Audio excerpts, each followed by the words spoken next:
the Evoker. How do you defeat the Evoker? But they summon in these Vexes very quickly, so if you can't hit them really easily, a lot of these guys will spawn in, and these guys are incredibly deadly, as they can hit you with almost as much damage as one of the Vindicators can with their axe. I've even had times where I've defeated a raid, and the Vexes have actually killed me after the raid's been a victory, because they have such a high attack damage. I mean, come on guys, it's not like I'm actually stealing from Mojang, you know, I'm kind of just like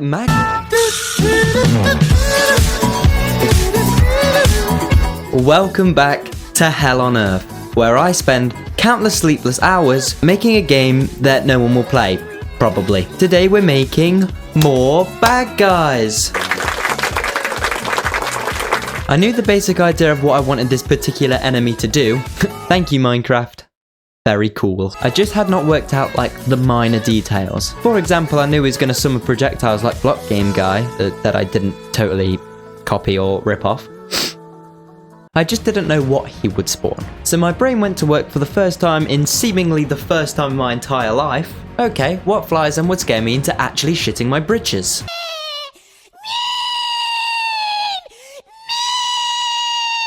Of course it has to be some kind of insect.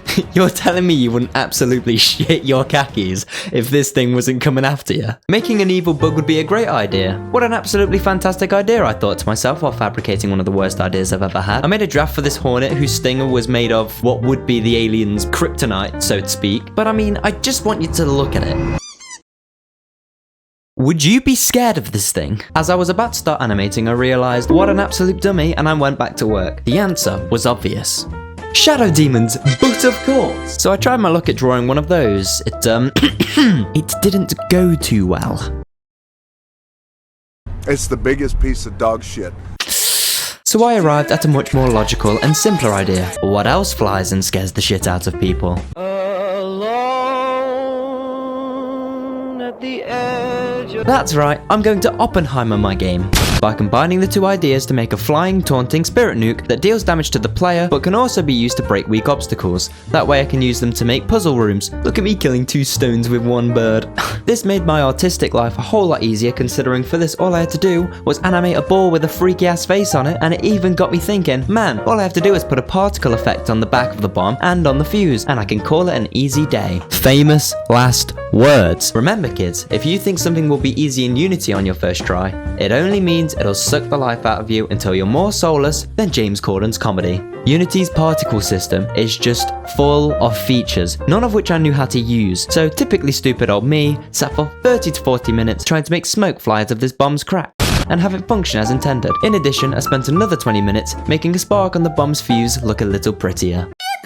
So I lost an hour of my life making a circle look like a cheap knockoff from the Dementor from Harry Potter, but with a sparkler on its head. Shimmity shammity, I'm losing my sanity. My comp sci brain was just out of service for the first time back in Unity in weeks. So get this. So I sat and started to write a whole new script for this guy, right? Making him shoot every so often, and then when the player gets too close, he starts to avoid him. Sound familiar? Well, it should, considering that's exactly what the Sludger does. I cannot stress the amount of time I spent trying to write a new script from scratch, suffering through sleep deprivation and several coding issues, then having to force myself to come to terms with the fact it could have all been avoided by hitting Ctrl-A, Ctrl-C and Ctrl-V back to back. With the summoner itself done, I started to code the Vex. I mean the spirit bomb it launches.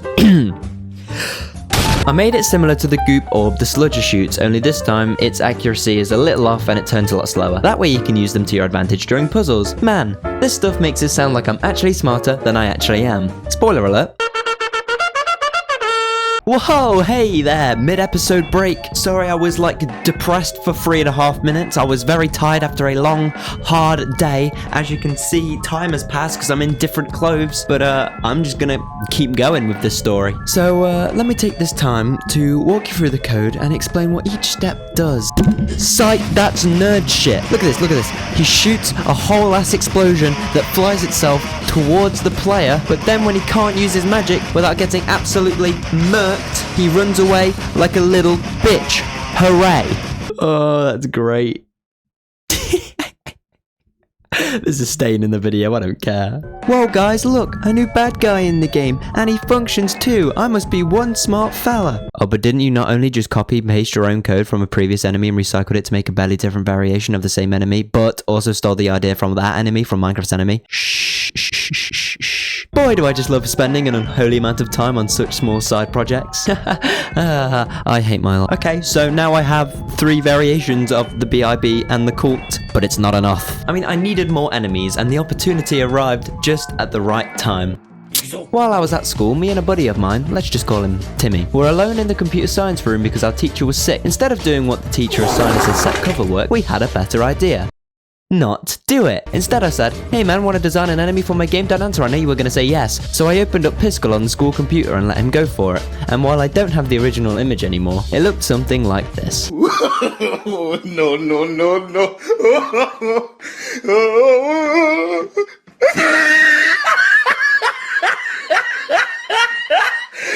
Look at the top of his head. Now, after making fun of his artistic abilities for like 20 straight minutes,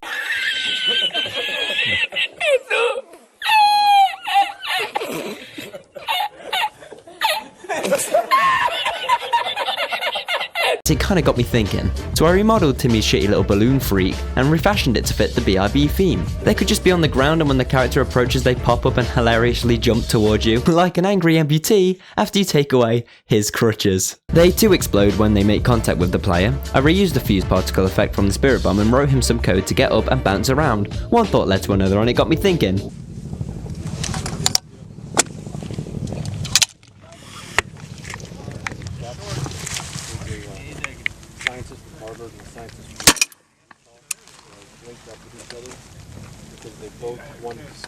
This would be another BIB enemy who has a little more health and shoots the player with a grenade launcher. He's bigger in size, but moves a lot slower. Cut! Whoa, hey, future Oliver again, coming to tell you that, yeah, none of that actually kinda happened. I did actually make him, but he's not stronger, bigger, or slower. Pretty much just the gunman, but with a big ass grenade launcher. Here, let me show you. Originally, I wanted him to be able to aim his gun at the player at all times, but I couldn't figure out how to not over-rotate it, and it kind of just ended up being upside down most of the time, and it kind of made me want to kill myself. So it's stationary, however, it looks awesome. The bullets bounce around a few times before disappearing. Speaking of bullets, I hate them. Every goddamn time they were fired, they would come out literally standing upright, and I watched a video or two on how to fix this, and I just couldn't. Solution? Yeah, I had to compromise. So all I had to do was add a physics thing. All I had to do was add a physics thing to the bullets, and now they bounce around. Pretty cool, right? No, not really, because it's actually really hard to avoid. But I thought, you know what? Screw it, let's just keep it because it's hilarious. This game is going to be so broken. On that note, when my game comes out on Steam, buy it.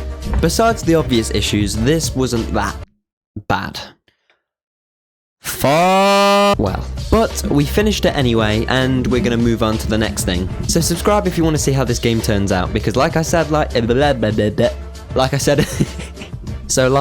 the last video, stick around because I have no idea what's gonna happen, and that's the beauty of it. And before the video ends, always remember, I don't want to be here anymore.